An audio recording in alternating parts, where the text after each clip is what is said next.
지난 시간에 이어서 스무스 엔도플라스믹 레티큘럼 활면소포체의 기능에 대해서 공부해 보도록 할게요. 에임스 테스트, 돌연변이 물질을 테스트하는 그러한 방법이죠. 그럴 때 간세포 익스트랙트를 사용하는 이유에 대해서 설명을 드렸었죠.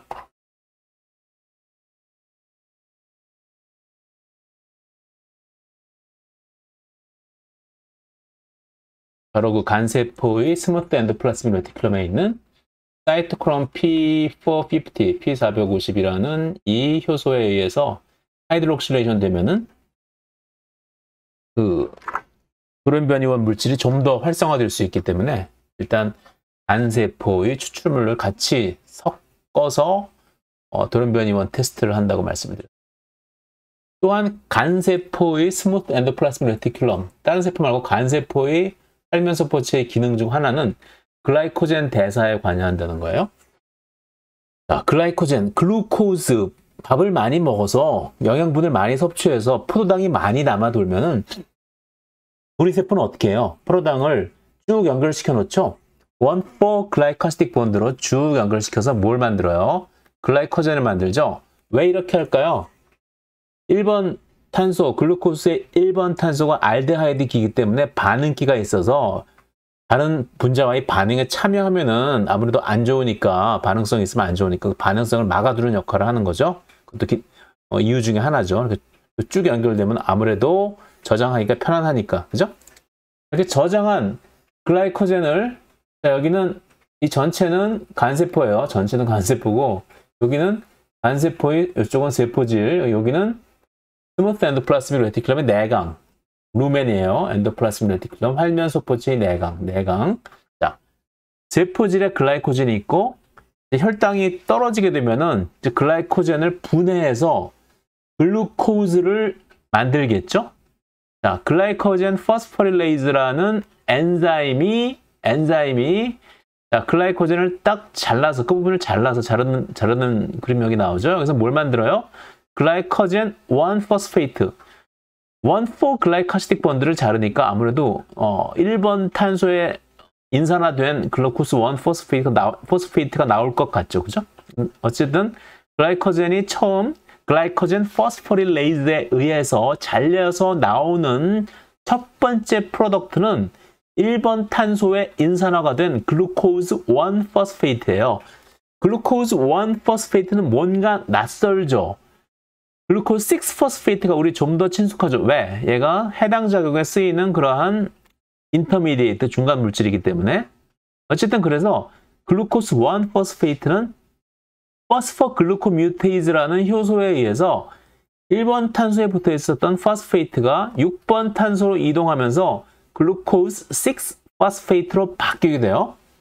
자, 글루코스 6포스페이트로 바뀌게 되어서 이 글루코스 6포스페이트는 세포질에서 활면소포체, 스무스 엔도플라스믹 레티큘럼의 내강, 루멘 안으로 글루코스 6포스페이트 트랜스포터를 통해서 들어와요. 글루코스 1포스페이트는 못 들어오고 글루코스 6포스페이트만 들어와요. 자, 일단 활면소포체 내강에 들어온 글루코스 6포스페이트는 요 활면소포체의 멤브레인에 박혀있는 효소인, 자, 이름 글루코스 6포스파테이즈. 포스파테이즈니까 뭐예요? 포스페이트를 떼어주는 그러한 효소죠. 포스파테이즈. 포스파테이즈에 의해서 포스페이트가 잘려나가면서 다시 원래 글루코스, 포도당으로 전환된다. 그러면 글루코스 트랜스포터를 통해서 농도 곱에 의해서 활면소포체 내강에서 다시 세포질을 밖으로 나가게 되면 또 글루코스 퍼미에이즈라는 프로테인을 통해서 세포 밖으로 나가서 혈액을 타고 포도당이 필요한 세포에 찾아가게 된다. 자, 이 스킴을 보면서 어떤 생각이 드세요?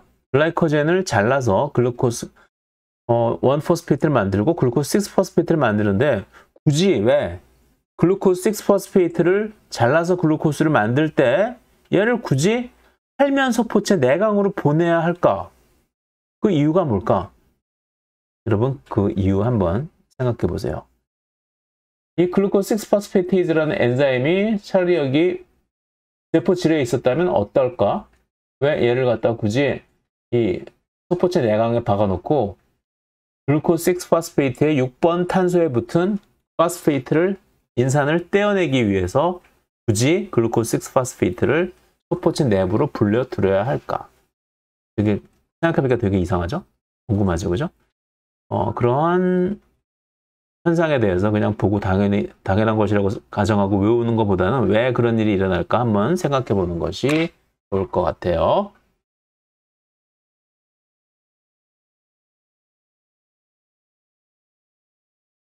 또한 스무스 ER, 활면 소포체의 또 다른 기능 중에 하나는 칼슘을 저장하는 장소예요. 자, 우리 세포는 에너지를 이용해서 세포 안의 칼슘 농도를 낮추기 위해서 굉장히 수고를 많이 하고 있어요. 앞으로 신호전달편에서 배우겠지만 세포는 온갖 방법을 다 동원해서 세포 내부의 칼슘 이온의 농도를 굉장히 낮게 유지한다. 어떻게 하겠어요? 액티브 트랜스포트를 하겠죠. 액티브 트랜스포트. 그래서 세포질에 있는 칼슘을 세포 안쪽으로 세포 안쪽에 세포질에 있는 칼슘을 스무스 엔도플라스믹 레티큘럼의 내강 쪽으로 이동시키는 거죠. 자, 그래서 사크로 엔도플라스믹 레티큘럼, 엔도플라스믹 레티큘럼 중에서 특히 앞에 사크로라는 게 붙으면은 이거는 사크로라는 게 붙으면 이거는 근육세포의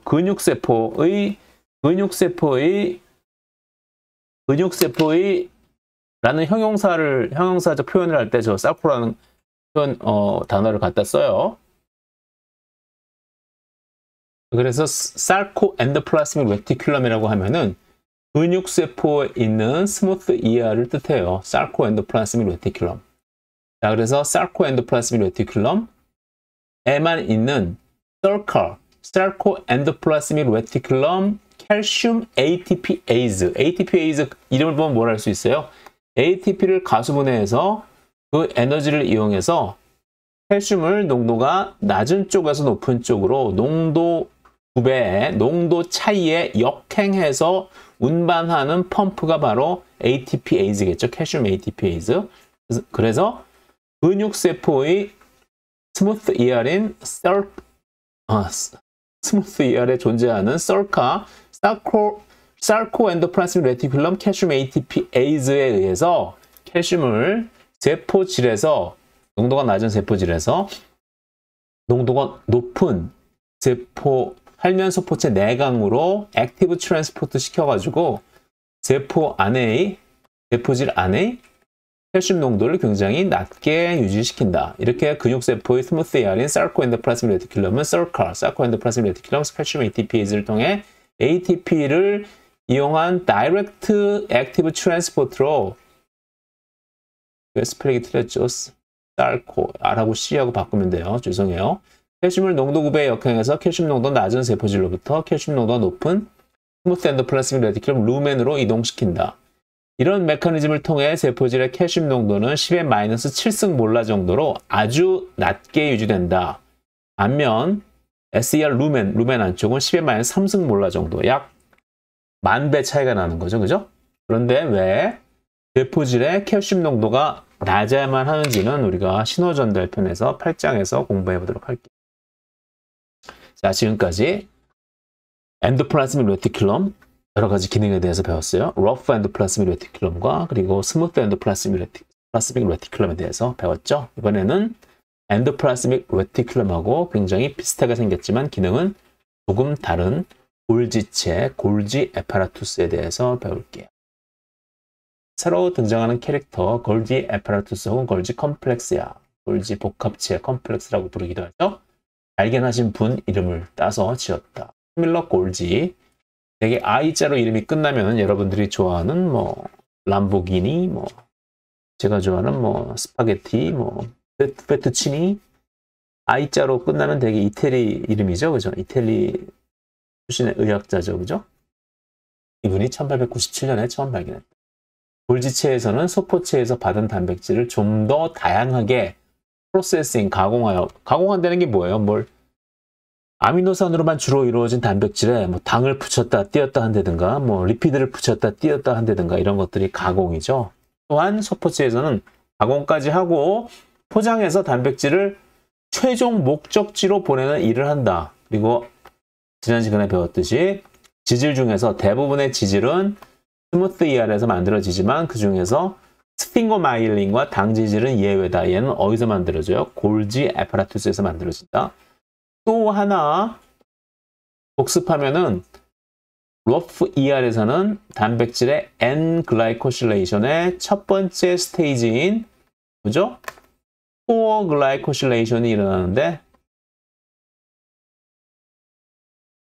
코어 글라이코실레이션 말고 터미널 글라이코실레이션은 어디서 일어나요? 터미널 글라이코실레이션은 골지 컴플렉스에서 일어난다고 그랬죠? 골지체에서 터미널 글라이코실레이션.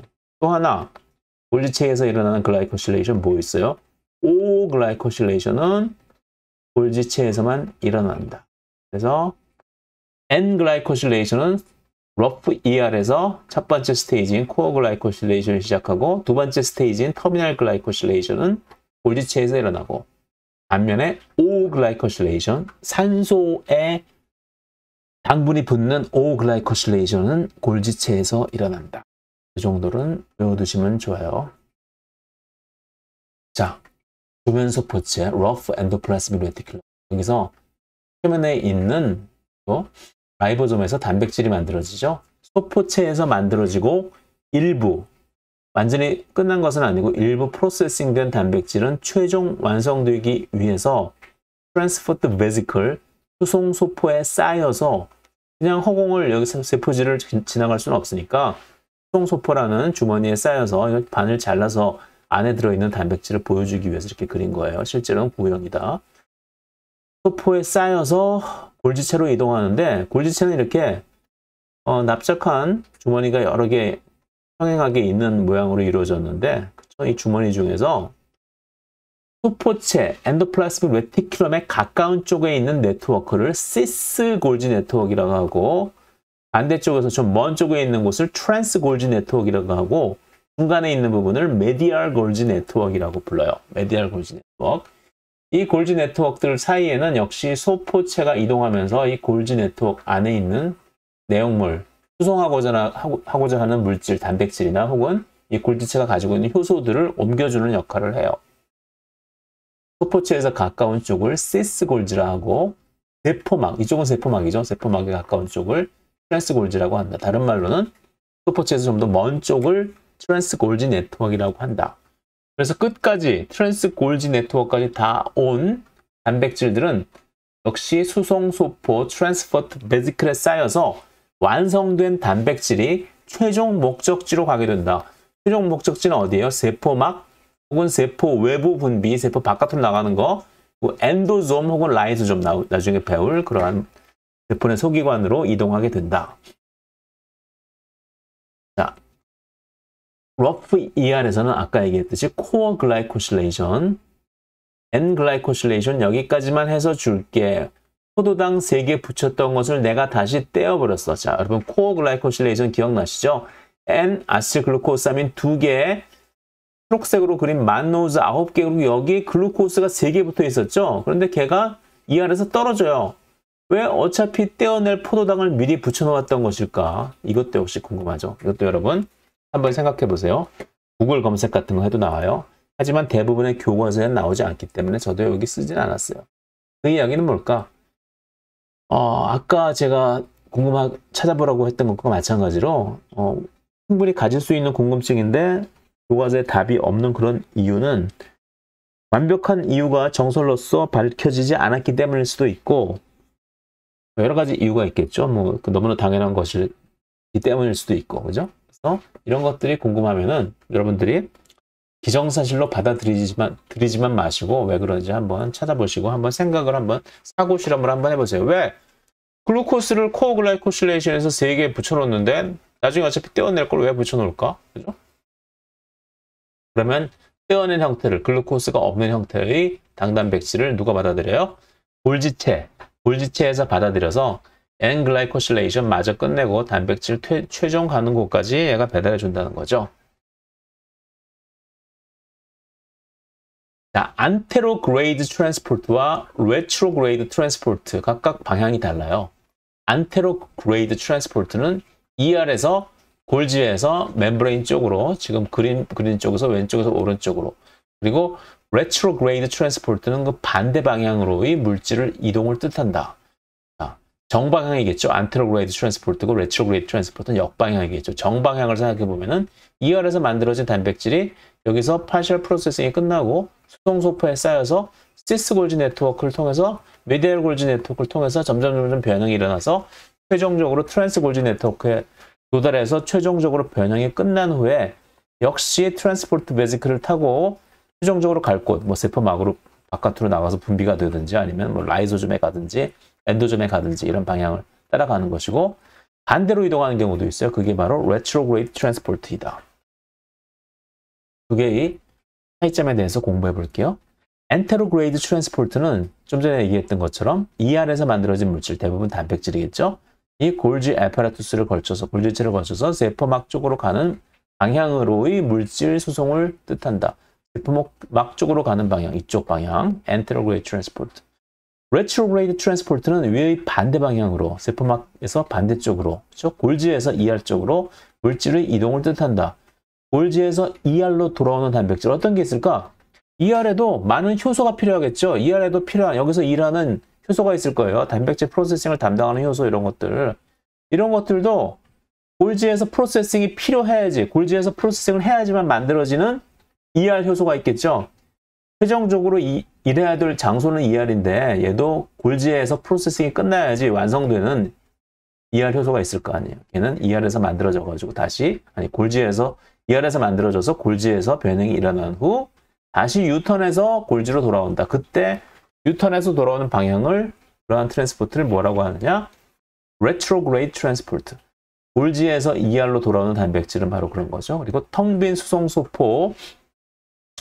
여러분 뭐 지방에 여행 갔을 때 지방 뭐 고속버스를 타고 터미널에 내렸다. 그래서 어디 뭐 되게 먼 한적한 장소에 택시를 타고 가기 위해서 택시를 타고 가면은 여기서 택시들이 많이 기다리죠. 그렇죠? 그래서 뭐 한적한 장소는 잘 안 가려고 하는데, 되게 요즘은 어떨지 모르겠는데 예전에는 그런 장소로 가려고 그러면 여기 택시 기사님들이 요금에 더블은 주셔야 간다고. 왜냐하면 갈 때 다시 돌아올 때 빈 차로 오기 때문에.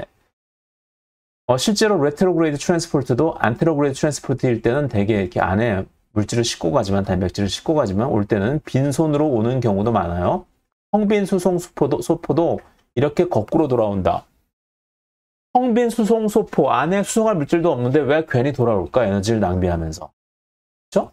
그런 생각할 수 있어요. 그런 생각 한번 해보세요. 아니 물질을 이동시키기 위해서 예를 들어서 골지에 갔다가 다시 ER로 돌아와야 하는 ER에 있는 단백질들은 여기 타서 올 텐데, 그런 경우에는 레트로그레이드 트랜스포르트의 수송 베지클이 필요할 텐데 왜 안에 내용물도 없는 빈 택시가 다시 레트로그레이드 트랜스포르트를 통해서 ER로 왜 돌아올까? 왜 돌아올까? 그 이유는 여기 나와 있죠. 엔테로그레이드 트랜스포르트, ER에서 골지에서 멤브레인 쪽으로만 계속 움직이게 되면은 ER의 멤브레인 양이 점점 줄어든다. 멤브레인 양이 왜 줄어들까? ER에서 이렇게 싹이 나가지고 여기 트랜스포르트 베지클이 거의 콩에서 생기는 게 아니라 여기서 이렇게 볼록볼록 튀어나와가지고 여기 딱 잘라지면 여기 얘가 수송소포가 되는 거죠. 그래서 ER에서 수송소포를 많이 만들면 만들수록, ER에서 트랜스포르트 베지클을 많이 만들면 만들수록 ER 표면에 멤브레인의 부피는 점점점 줄어들고 ER은 점점점 쪼그라들게 된다. 점점점 작아지게 되겠죠. 그죠? 그렇기 때문에 ER의 양은 점점 줄어들고 골지나 플라스마 멤브레인의 양은 점점 늘어날 것이다. 자, 이게 세포막이죠. 세포막이에요. 플라스마 멤브레인. 밖으로 분비하는 단백질을 분비하기 위해서는 트랜스포르트 베지클, 수송소포가 세포막에 가서 딱 도킹해가지고 여기로 물질을 밖으로 분비하고, 단백질을 분비하고, 수송소포는 세포막과 퓨전되어서 없어져 버리죠. 여기 통합되어 버리는 거예요. 그죠? 그러니까 멤브레인의 양이 점점 많아져서 세포막의 면적이 확장되게 되는 거죠. 그리고 그래서 플라스마 멤브레인의 양을 줄이고 ER의 멤브레인 양을 늘리기 위해서는 세포 외부의 물질을 세포막에서 싸서 세포 안으로 보내는 작용, 엔도사이토시스가 일어난다. 작용이 일어난다. 그렇죠? 세포 외부의 물질을 다시 세포막에 싸가지고 안으로 보내면 세포막의 면적이 반대로 줄어들겠죠. 그죠? 세포막을 이만큼 싸가지고 안으로 들어오는 세포질 안으로 들어오는 거니까. 이 엔도사이토시스 베지클은 라이소좀과 결합하여 엔도멤브레인 시스템으로 들어온다. 이런 것도 레트로그레이드 트랜스포트이다. 세포막 면적 축소가 되는 거죠. 여기 그림이 있네. 엔도사이토시스에 의해서 세포 외부에 있던 이 초록색 물질이 들어와서 그럼 이만큼 세포 면적이 축소되는 거다. 결국 엔테로그레이드 트랜스포트를 계속하기 위해서 레트로그레이드 트랜스포트를 하는 것이라고 보아도 무방하다. 왜? ER 멤브레인이 다 없어져 버리면 안 되니까. 그래서 레트로그레이드 트랜스포트를 계속해서 빈 택시라도 계속 와서 여기 ER하고 합쳐지면은 ER의 면적이 다시 늘어날 수 있다. 그래서 레트로그레이드 트랜스포트의 의미에 대해서 이렇게 이해를 해두시면 돼요.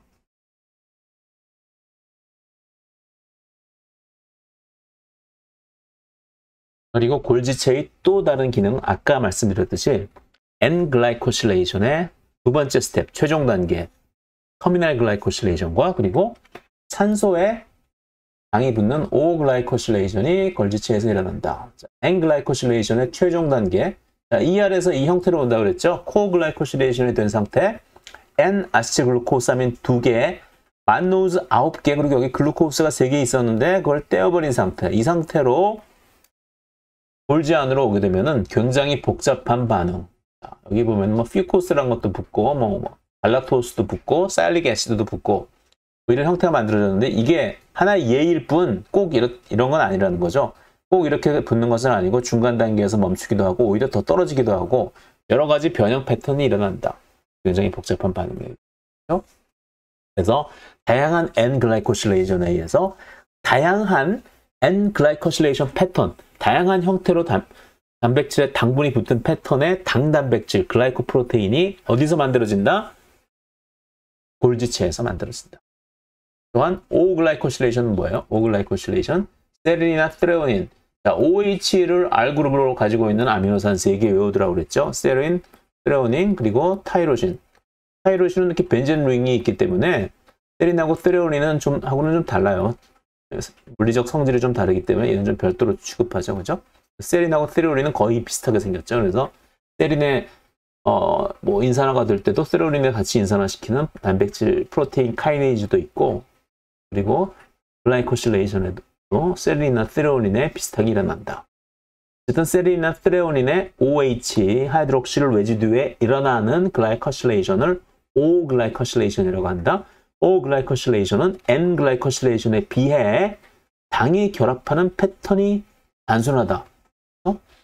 N-아세틸글루코사민, 사일릭 애시드 이렇게 붙는 경우도 있고, 갈락토스 이렇게 이 정도로 붙는 경우도 있고, 패턴이 좀 단순하다. 그 정도로만 알아두시면 될 것 같아요. 자, 이번에는 라이소좀. 자, 우리 엔도플라스믹 레티큘럼 소포체 끝났고, 골지 애퍼러투스 골지체 끝났고, 이제 또 하나의 엔도멤브레인 시스템인 라이소좀이에요. 라이소좀, 리소솜 혹은 리소좀이라고도 쓴다. 는 일종의 세포의 재활용 센터이다. 이거 맹수들이 득실거리는 야생동물 사파리 같구나. 그래서 이놈들을 라이소좀 안에 격리해 놓은 것이군. 지질을 분해하는 효소인 라이페이즈, 단백질을 분해하는 효소인 프로테이즈, 단백질 가수 분해 효소, 탄수화물 분해 효소, 핵산 분해 효소 이런 것들을 세포질 밖에 놔두면 세포질에 있는 단백질 이런 것들 중요한 분자들을 다 잘라버릴 수 있으니까 이거를 라이소좀이라는 곳에 모아놓는 거예요. 그리고 라이소좀은 이 라이소좀에 붙어있는 이 단백질이나 여기 리피드들 여기 안에 있는 효소들이 자르면 안 되니까 리소좀 안에 무시무시한 가수분해 효소들이 많기 때문에 리소좀 안에 막의 단백질은 글라이코실레이션이 많이 되어 있어서 단백질 가수분해 효소로부터 자기 자신을 보호한다. 물론 탄수화물 가수분해 효소가 얘를 자르고 또 단백질 가수분해 효소가 또 얘를 자르고 그러면 얘가 망가질 수 있겠지만 탄수화물 가수분해 효소의 스페시피시티가 글라이코프로테인의 얘네들을 자르기는 좀 적당하지 않다. 그 정도로 생각하시면 될 것 같아요. 라이소좀도 소포체와 골지체와 마찬가지로 인지질 이중층 포스포리피드 바이레이어로 이루어져 있다. 자, 라이소좀 내부의 pH는 5 정도로 산성이다. 그래서 라이소좀 내부의 가수분해 요소들은 pH 5 정도에서 최적의 활성을 보인다. pH 5에서 여기 막 얘네들이 활성화되어 있죠. 그죠? 그런데 pH 7 정도로 pH가 올라가면, 즉 수소이온 농도가 떨어지게 되면은 오히려 중성에서 더 약하다. 우리 몸 대부분의 효소들은 pH 7.4 정도에서 최적의 효소 활성을 보이죠. 하지만 라이소좀 안에 있는 라이소조멀 엔자임들은 pH 5 정도, 또 뭐 우리 위산에서 활성을 보이는 펩신 같은 것들은 pH 2 정도에서 최적의 활성을 보이죠. 어쨌든 얘네들은 pH 5 정도의 약산성에서 최적의 활성을 보이기 때문에 얘네들을 애시드 하이드롤레이즈 산성 가수분해 효소라고 부른다. 자, 라이소좀은 처음에 뚝 하고 라이소좀으로 만들어지는 게 아니라 라이소좀은 마치 중딩이 고딩이 되고 고딩이 대딩이 돼서 성인이 되듯이 이렇게 성숙해요. 진화라고 하긴 좀 뭐하고 우리 머추레이션, 성숙 과정이라고 불러요.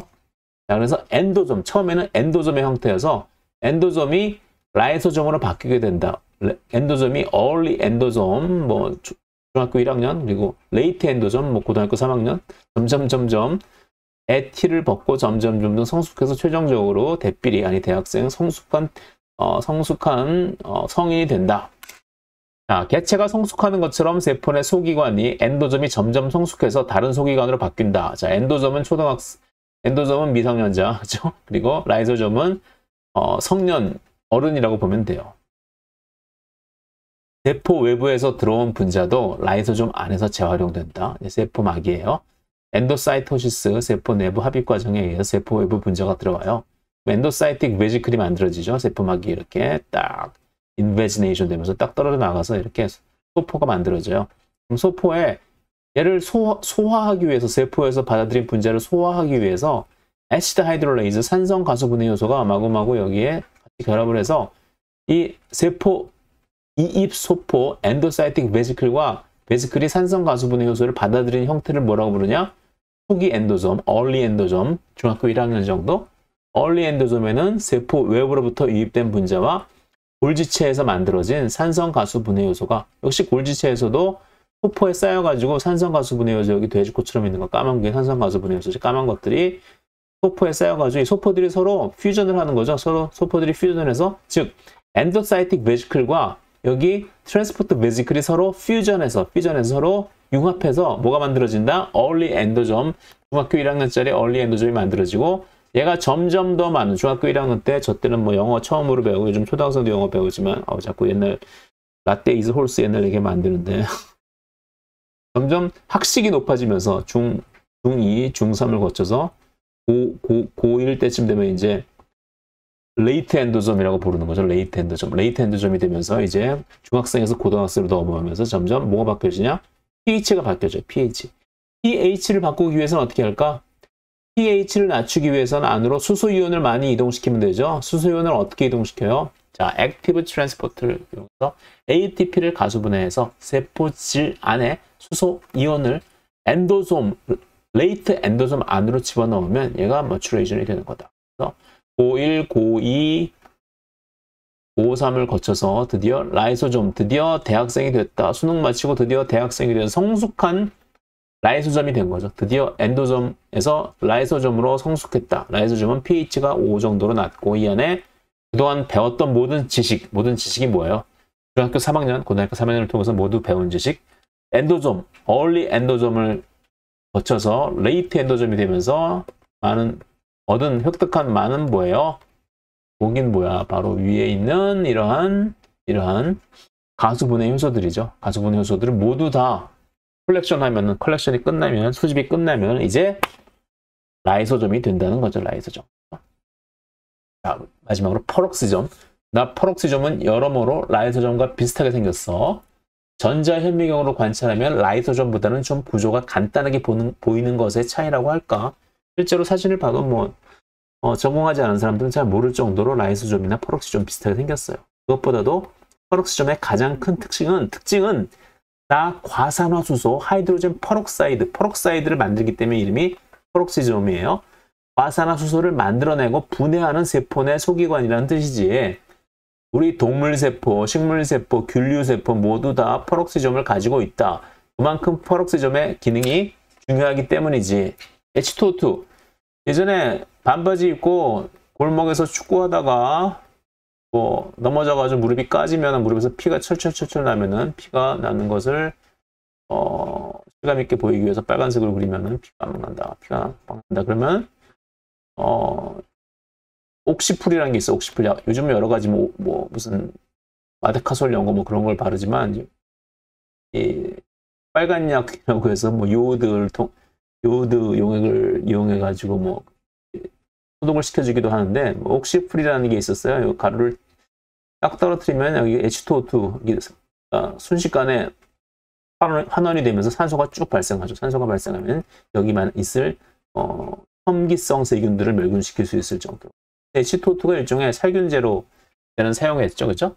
H2O2 과산화수소수죠. 과산화수소만 있으면 너무 독하니까 과산화수소를 적당히 물에 희석해서 만든 과산화수소수를 약국에서 옥시풀이라는 이름으로 많이 팔았었어요. 그죠? 그래서 어쨌든 H2O2는 독성이 있어요. 그래서 세포 내 독성이 있지만 세포 대사 과정에 꼭 필요한 necessary evil이다. 필요하다.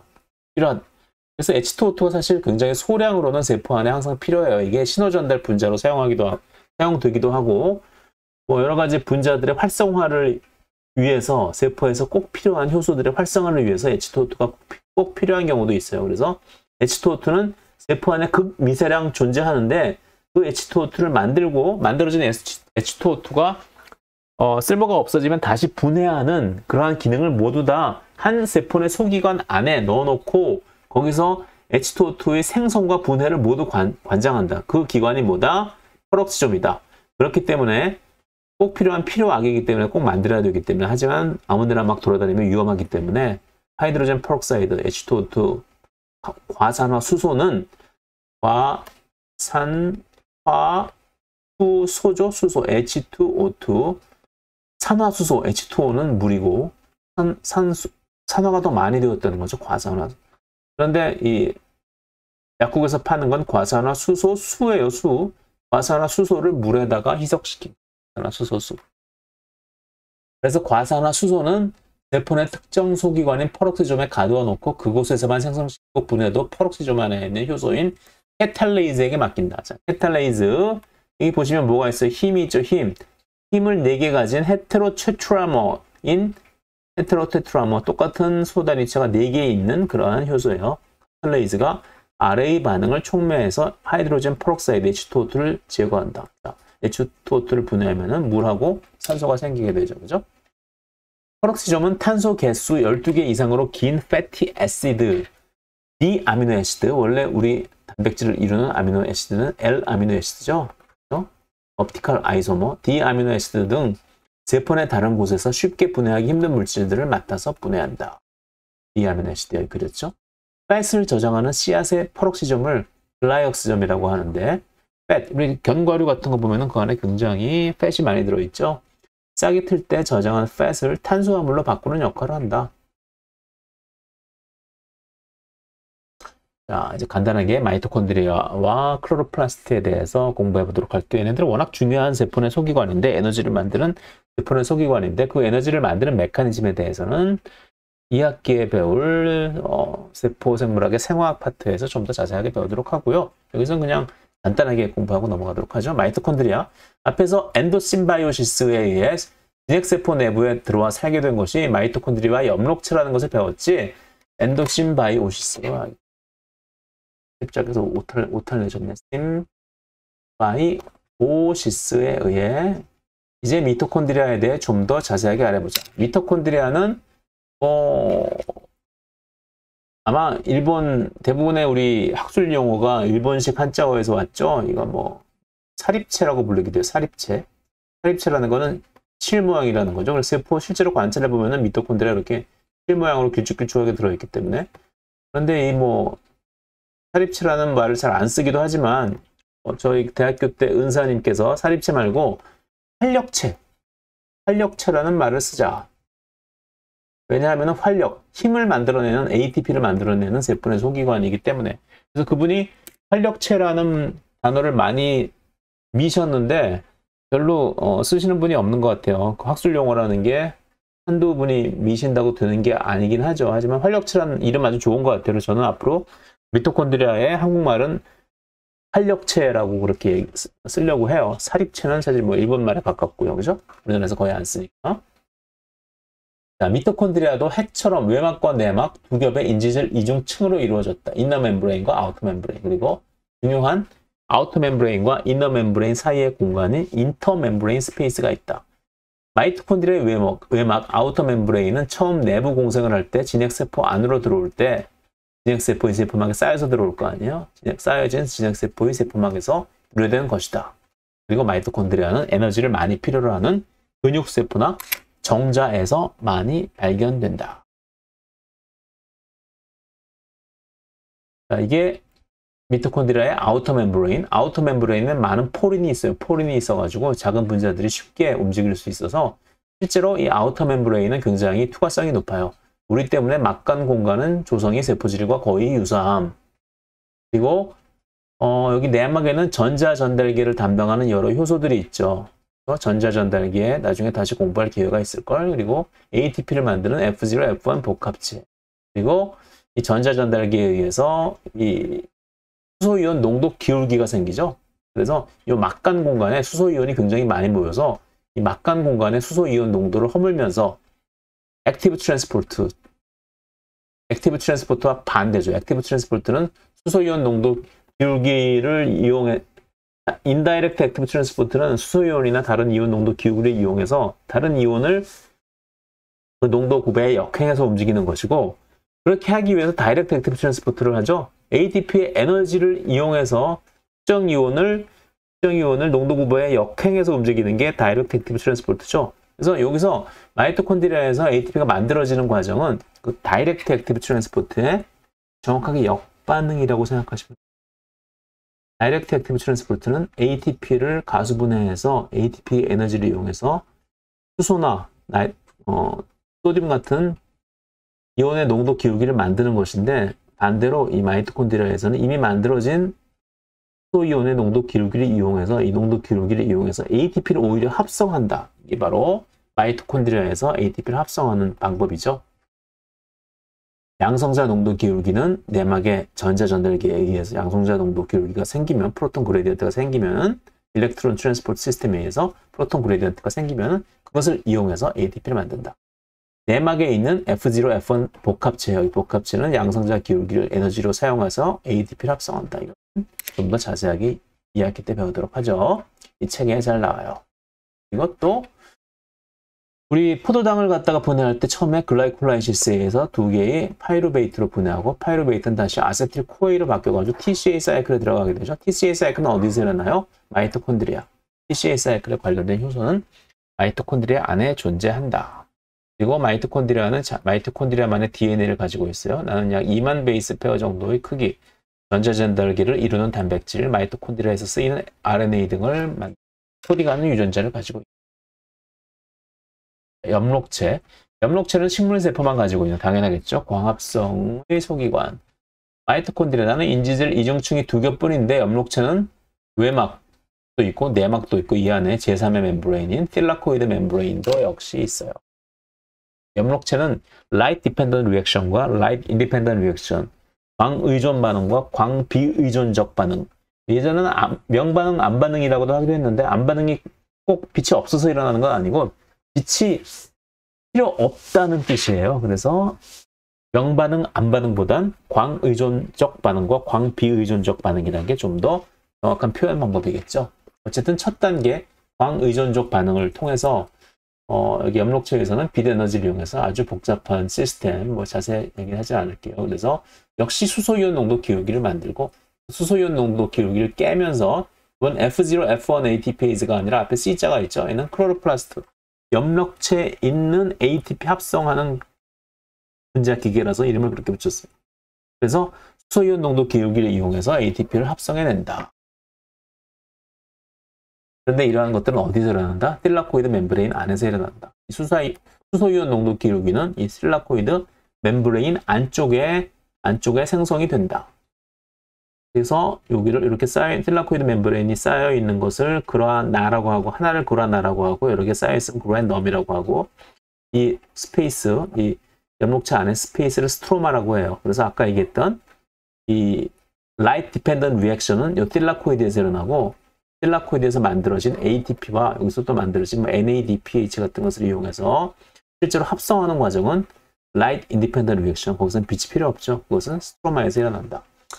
중요한 것은 빛에너지를 이용해서 물에서 꺼낸 전자, 물을 쪼개서 전자를 이동시키죠. 그때 산소가 발생한다.